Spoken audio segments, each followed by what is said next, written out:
Hello friends, welcome back to my channel. कैसे हैं आप सब? आई होप आप सब बहुत बहुत अच्छे से होंगे। फ्रेंड्स, आज की वीडियो में मैं आपके साथ विंटर प्रिपरेशन शेयर करूंगी।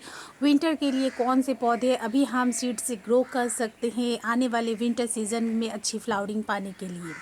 तो फ्रेंड्स, सितंबर अक्टूबर दोनों महीने में हम सीड्स ग्रो कर सकते हैं, लेकिन अगर आप अक्टूबर में ग्रो करते हैं देन थोड़ी लेट हो जाएंगे, फ्लावरिंग देरी से आएगी। और टाइम पीरियड जो विंटर के फ्लावर्स के होते हैं वो वैसे भी बहुत कम होते हैं, तो जितनी जल्दी हो सकता है हम सीड्स ग्रो कर लेते हैं। तो नॉर्मली अगर टेम्परेचर आपके यहाँ पे 30 to 35 डिग्री तक आ चुका है, गर्मियाँ थोड़ी कम हो गई है, यानी अप्रॉक्स 30 के आसपास अगर टेम्परेचर आ गया है तो आप इजीली सीडलिंग कर सकते हैं। अभी बहुत सारे ऐसे पौधे हैं जिनकी सीडलिंग अभी करके आप विंटर में बहुत जल्दी अच्छी फ्लावरिंग ले सकेंगे। तो चलिए देखते हैं कौन कौन से पौधे हैं जिन्हें कि अभी हम सीड से ग्रो कर सकते हैं, जिससे कि हम अच्छे फ्लावर समय रहते ले पाए। इनमें से फ्रेंड्स सबसे पहला जो पौधा है वो है फ्रेंड्स विंका सदाबहार का। विंका सदाबहार के पौधे बारिश के मौसम में थोड़े दिक्कत करते हैं, लेकिन ये गर्मियों के मौसम में और विंटर सीजन में बहुत अच्छी सी फ्लावरिंग करते हैं।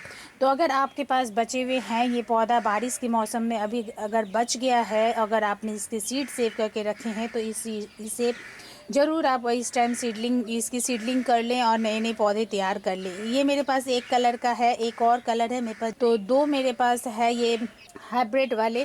इसके अलावा और बहुत सारे आते हैं, तो इसकी कटिंग भी लग जाती है, इसमें फलियां बनती है, उन फलियों से भी आप इस पौधे को ग्रो कर सकते हैं। तो इसकी भी आप इसकी सीडलिंग कर लीजिए। अगर आपके पास नहीं है तो नर्सरी में भी आपको ये पौधे मिल जाएंगे, 15 से 20 रुपये में ये एक पौधा इजीली मिल जाता है। दूसरा पौधा है फ्रेंड्स कॉस्मोस का। कॉस्मोस में फ्रेंड्स मेरे पास ये येलो कलर का पौधा है। इसके फूल जब सूख जाते हैं तो उसी में इसके सीड्स बनते हैं, और इसके सीड्स खुद ब खुद झड़ जाते हैं, जो कि अपने आप ही बहुत जगह पौधे निकल आते हैं। लेकिन चाहें तो आप इसे सेव करके रख सकते हैं, और बहुत सारे पौधे इसे अभी आप सीड से ग्रो कर सकते हैं। इसमें बहुत सारे कलर आते हैं। नॉर्मली गर्मियों में हम इस तरीके के येलो और ऑरेंज टाइप कलर ही ग्रो करते हैं, लेकिन विंटर में बहुत सारे सीड्स मिल जाते हैं, बहुत सारे कलर के सीड्स मिलते हैं जिसे ग्रो करके बहुत सारे पौधे तैयार कर सकते हैं। तो अभी से अगर हम सीड्स ग्रो करते हैं तो ये पौधे बहुत जल्दी ग्रो हो जाते हैं और समय रहते बहुत सारी फ्लावरिंग हमें इससे मिल जाती है।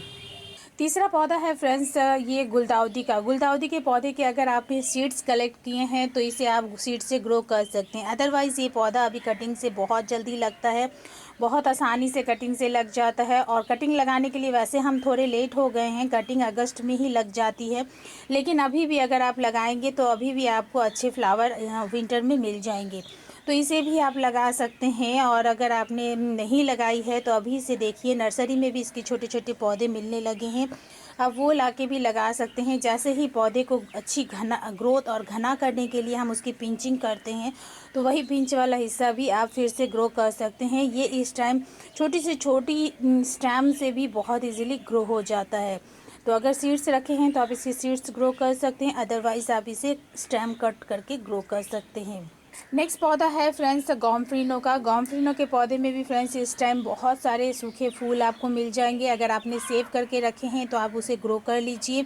अगर सेव करके नहीं रखे हैं तो आप नर्सरी से ला सकते हैं इसके पौधे छोटे छोटे, या फिर जो मार्केट में जहाँ फूल मिलते हैं वहाँ से आप मुरली फूल या गॉम्फ्रिनो के फूल कह के अगर फूल की माला लेके आते हैं तो उस फूल से भी आप नए पौधे तैयार कर सकते हैं। तो गॉम्फ्रिनो के भी पौधे की सीडलिंग जो है अभी कर लेंगे तो आपको विंटर में इसके भी बहुत ही खूबसूरत फूल मिल जाएंगे। नेक्स्ट पौधा है फ्रेंड्स दैंथस का। अगर दैंथस के पौधे के अगर आपने सीड्स कलेक्ट किए हैं तो इससे सीड्स से ग्रो कर सकते हैं, अदरवाइज़ ये पौधा कटिंग से भी ग्रो हो जाता है। टिप वाला जो हिस्सा है वो बहुत जल्दी कटिंग से ग्रो हो जाता है, तो आप चाहें तो कटिंग से भी ग्रो कर सकते हैं, या फिर आप इसके सीड्स से भी इसे ग्रो कर सकते हैं। ये एकदम से राइट टाइम है इसके पौधे ग्रो करने के लिए। नेक्स्ट है फ्रेंड्स, अगर आपने गजानिया के पौधे के सीड्स कलेक्ट किए होंगे लास्ट ईयर तो आप उससे भी इस टाइम पौधे ग्रो कर सकते हैं। गजानिया भी बहुत एक अच्छा पौधा है जिसे कि बहुत हैवी मात्रा में हम फूल ले सकते हैं विंटर सीजन में। अगर आपने बचा के रखा होगा लास्ट ईयर, ये पौधा इजीली बच जाता है। अगर थोड़ी बहुत हम देख रेख करें तो हम पूरे साल गजानिया के पौधे को भी बचा के रख सकते हैं। तो अगर आपने बचा के रखा है तो इसकी जड़ों से पौधे को अलग करके बहुत सारा स्टेम बना सकते हैं। अदरवाइज़ आप इसके सीड से आप इसे ग्रो कर सकते हैं। इसके बाद फ्रेंड्स आप पिटूनिया के पौधे के भी सीडलिंग अभी आप कर सकते हैं। इसके भी छोटे छोटे पौधे आप देखेंगे नर्सरी में अक्सर हमें अक्टूबर नवंबर में मिल जाते हैं। तो इसकी सीडलिंग अभी होती है, विदिन 15 डेज़ में इसकी जर्मिनेशन हमें दिखने लगता है, पौधे छोटे छोटे बनने लगते हैं और मार्केट में हमें लगभग 1 महीने बाद दिखने लगते हैं। तो अभी से अगर आप इसकी सीडलिंग करते हैं तो इसके भी पौधे सही समय पे आप लगा पाएंगे और सही समय पे फूल ले पाएंगे। ध्यान रखिए फ्रेंड्स, जब भी आप पौधा लगाते हैं इस बात का ध्यान आपको रखना है कि आपके यहाँ पे टेम्परेचर कितना है।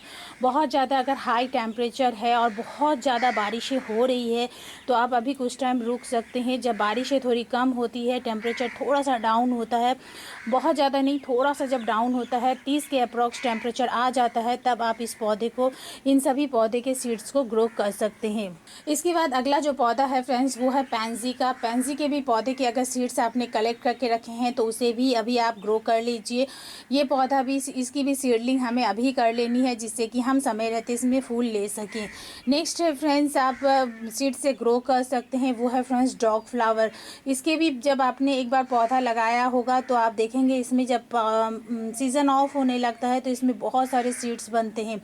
अगर आपने अभी तक कलेक्ट कभी नहीं किया है तो अब से आप इसके सीड्स कलेक्ट करने शुरू कर दें। इसमें भी बहुत सारे सीड्स बनते हैं और उसी सीड से फ्रेंड्स हम बहुत सारे पौधे बना सकते हैं इन फ्यूचर। तो बार बार हमें पौधे परचेस नहीं करने पड़ेंगे। डॉग फ्लावर की भी सीडलिंग आप अभी कर सकते हैं। साथ ही साथ फ्रेंड्स साल्विया के भी पौधे की सीडलिंग आप अभी इस टाइम कर लीजिए जिससे कि आप उससे बहुत अच्छे से फ्लावर ले सके समय रहते। साल्विया एक लंबे समय तक फ्लावरिंग करने वाला पौधा है, लगभग गर्मियाँ आ जाती है तब तक इसमें फ्लावरिंग होती रहती है। तो अभी से ग्रो करेंगे तो थोड़े लंबे समय तक साल्विया में भी फ्लावरिंग आपको मिल जाएगी।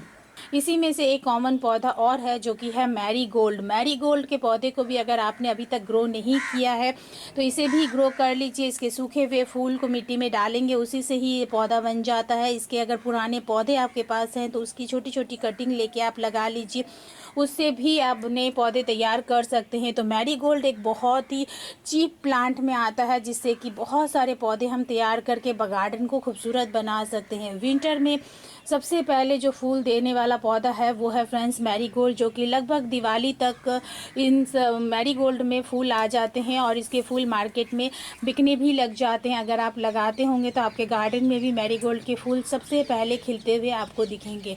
तो जो अगर आपने नहीं लगाया है तो इस पौधे को भी लगा लीजिए। तो इस तरीके से ये कुछ पौधे मैंने शेयर किया आपके साथ। इसके अलावा बहुत सारे पौधे हैं जिन्हें कि आप इस टाइम सीड से ग्रो कर लीजिए जिससे आने वाले विंटर सीज़न में आप बहुत सारे फूल अपने गार्डन में ले सकें और खूबसूरत गार्डन बना सकें। तो आई होप फ्रेंड्स आज का ये वीडियो आपको पसंद आया हो। पसंद आए तो प्लीज़ फ्रेंड एक लाइक ज़रूर करिए और अगर आप मेरे चैनल पर नए हैं और अभी तक मेरे चैनल को सब्सक्राइब नहीं किए फ्रेंड्स देन प्लीज़ इसे सब्सक्राइब भी करें, साथ में बेल बटन भी दबाएँ जिससे कि आगे मैं जो भी वीडियो डालूँ उसका नोटिफिकेशन आपके पास सबसे पहले पहुंचे। तो फ्रेंड्स मिलते हैं अब अगले किसी वीडियो में नई किसी इंटरेस्टिंग सी जानकारी के साथ। Okay then bye.